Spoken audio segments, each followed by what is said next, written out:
Let's imagine that you're working in a modern workplace. What are some of the things that you're going to need to do? Well, the list is pretty long, whether it's a workplace, an academic environment, a learning division.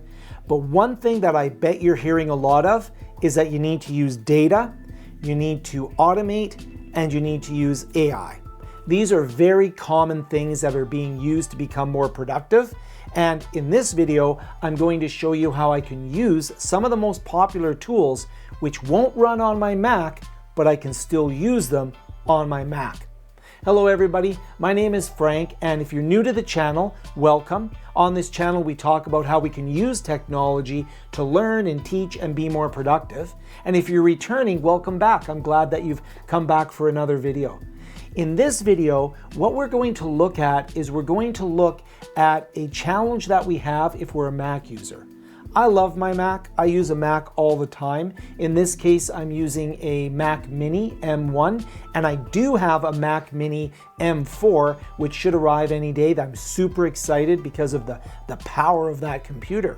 And that's one of the things I love about a Mac.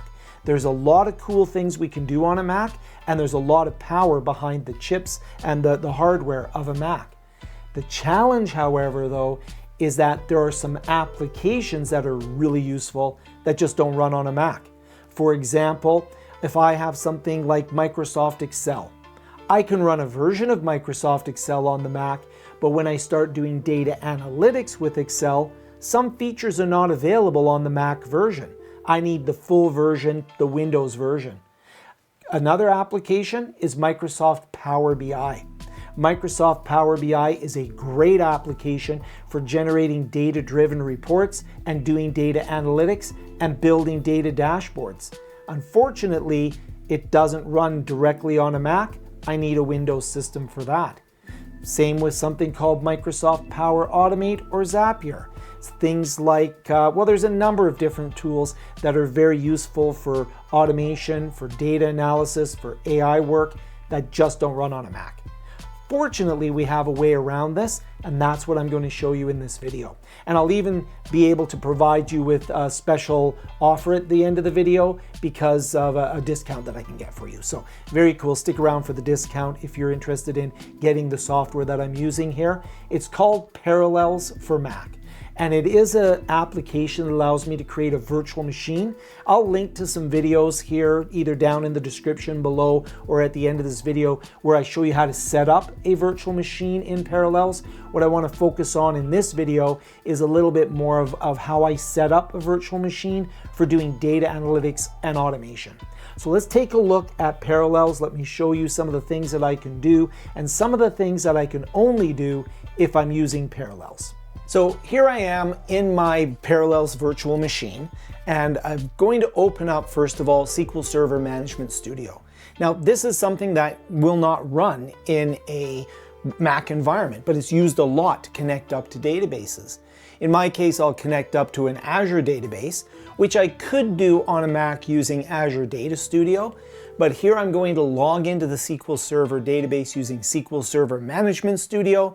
I'll be able to go in, I'll be able to browse the database, I'll be able to do things like look at various different data tables in there, for example, a products table. I'll return some rows here, and you can see that I'm interacting with data using a very common tool, SQL Server Management Studio, because I have the virtual machine here on my Mac.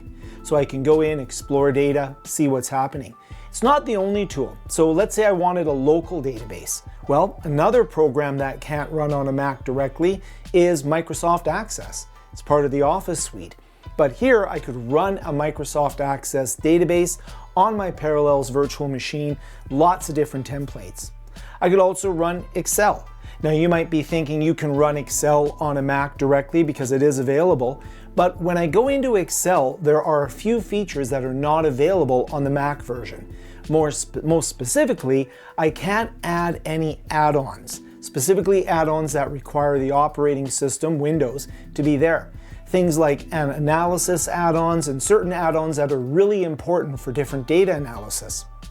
Now with the Excel in my Microsoft virtual environment, I can go in and I can actually connect to data sources. By using the data menu, I can connect out to a a SQL Server database. Again, I'll connect up to my database that I've created up in Azure, connect up to that database, and now through my Mac running Excel in my virtual machine, I can go in and I can connect up to that database.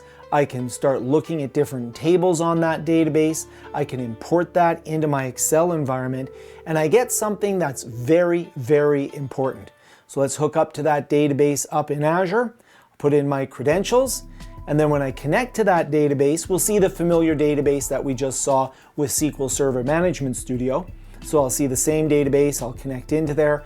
But what's interesting here is that when I connect up to the database using Excel, I'll connect up to the products table, I'm going to get the option of using Power Query. And what Power Query allows me to do is to transform the data, and then I can do things like clean up columns, I can make modifications, and Power Query is a very powerful tool. Power Query, powerful tool that allows me to really manipulate and work with data in Excel as long as I'm running the version that runs on Windows, which is why I want a virtual machine.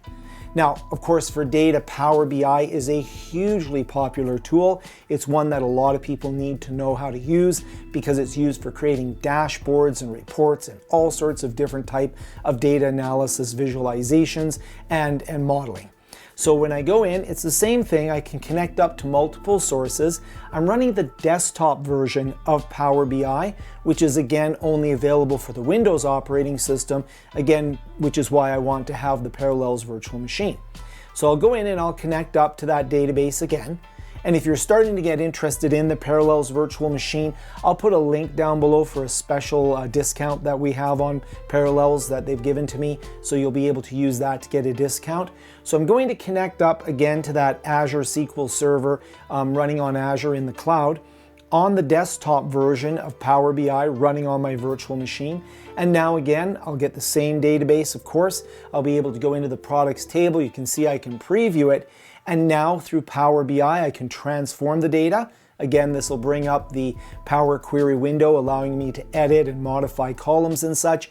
I can either import or do a direct query onto that data, and I'll be able to then either query the data directly or import it into Power BI for further modeling and visualization.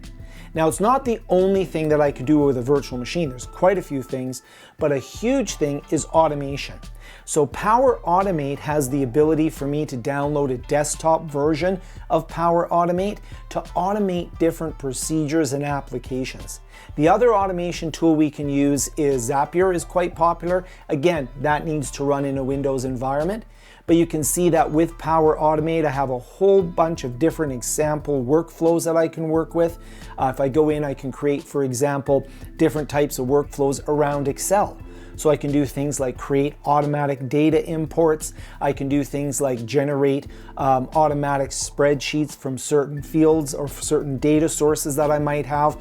There's pretty limitless possibilities when it comes to automation. And what's really nice is I can also make Power Automate interact with my Mac. So here I'm going to use Power Automate to go into a web Power Automation, and I'm going to automate capturing a web page.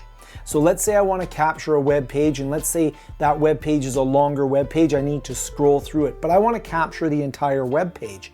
I can use this sample Power automation flow, and I can go in. I'll grab the flow.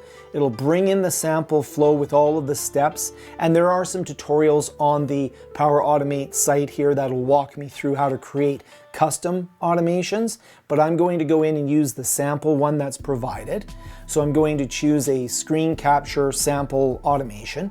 This can also be scheduled, so I could take a snapshot of a web page on a regular basis. Let's say every day I want to take a snapshot, whatever the case may be. Each of the steps in the automation flow can be customized. Each of the steps can be conditionalized, so it can be based upon a condition of a performance metric or on a condition of a time schedule. There's all sorts of things. If you're interested in Power Automate, comment down below. I could do a whole series of videos just on Power Automate. So this sample flow allows me to add steps, but I'm just going to run the sample data flow. It's going to ask me to put in a web URL. So I'll put in the Parallels URL. So let's just put in our Parallels URL. And what it's going to do is it's going to go in and it's going to take a snapshot of the Parallels website, the main page on the Parallels website. I could also, of course, put subpages and such. What's really interesting is it goes off, it pulls that web page, it scrolls through that web page to the end, it captures all of the information off of the web page, the URL that I put in there, and saves it for me.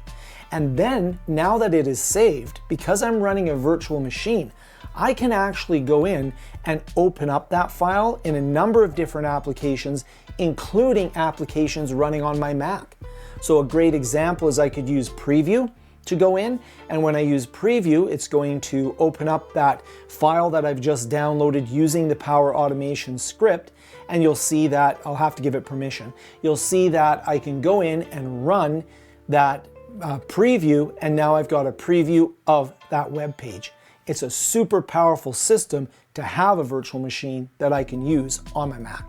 So there you have it. We can have the best of both worlds. We can have the power of the Mac. We can get all the Mac apps that we want to use when we want to use them, but we get the power of the Mac, and we can run Windows on the Mac as a virtual machine, giving me access to applications for data analysis, automation, and some AI tools. I hope you found this video useful. If you did, hit the like button and share it with other people in your workplace that might be struggling with being able to do some of this work because they can't run it on a Mac, but they are a Mac user. And also comment down below on some applications that you want to use that maybe now you can run because you can run Windows on a Mac. That would be great.